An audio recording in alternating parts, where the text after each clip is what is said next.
bangod nga natabo ini sa aton. Ginobra ko mantanan para sa aton relasyon. Dulpi lang naglain sa nakita ko imo amiga. Sa pagkatamo sa natabo nahulog kita ko sa iya. Perme lang kami galagaw kag perme kami gadate. Pero balaan ko man desisyon mo nga di mo gidbate. Nga asa akong ginatabo ang ini nga disgrasya. Pagkatapos ang tanan damo kagwa nga intriga. Sa pagkabuday sa sitwasyon ko duwa kabo sa dugang ko. Uli ko na lang nabalaan nga solotera amiga mo. Ano balahi mo o ko sa akon nga desisyon. Nagambala ko sa imo nga ikaw ang palangga o may number 1 may number 2 ay sus gasala na ako ko si number 1 pilion ko pano na lang si number 2 ay abaw bahala na galain ay nasang buot sin ubala ang solotera ang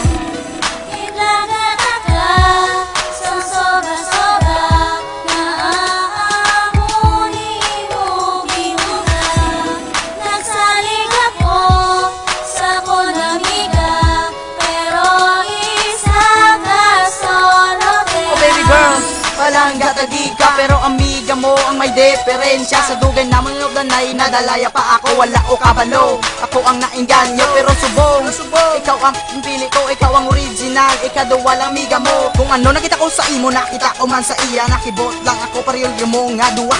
Sexy ka, sexy ka, sexy siya, sexy siya. Duwa ka mo, ikaw ang unod sa dugan ko. Kabudagid sa sitwasyon ko, ano na lang himuo ko. Kung ako amigo mo, migo man ko sa amiga mo. Pero tani, imo na lang at tandaan. Ikaw naging pili ko, ihatag ko na ang tanan. Yeah!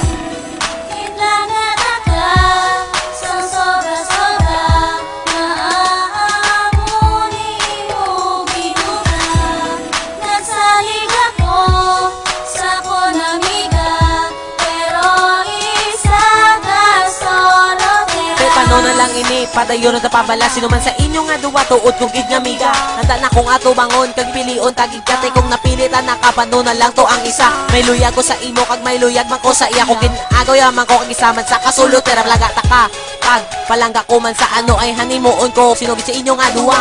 May buligi ko, hindi na ko kadesisyon. Ano mabuli ko, pareho lang aton sitwasyon. Ano himuon ta masarang na tapanibala. Tamaga po magapatay ko sino sa ilang nga duwa. Kung piliyo man to siya, palangga ko man to ang isa. Amo ginaya katamo basta ikaw ang di luma. Ako na lang masacrifice, ako na lang mapalayo. Kung ano desisyon mo, amo man na desisyon ko.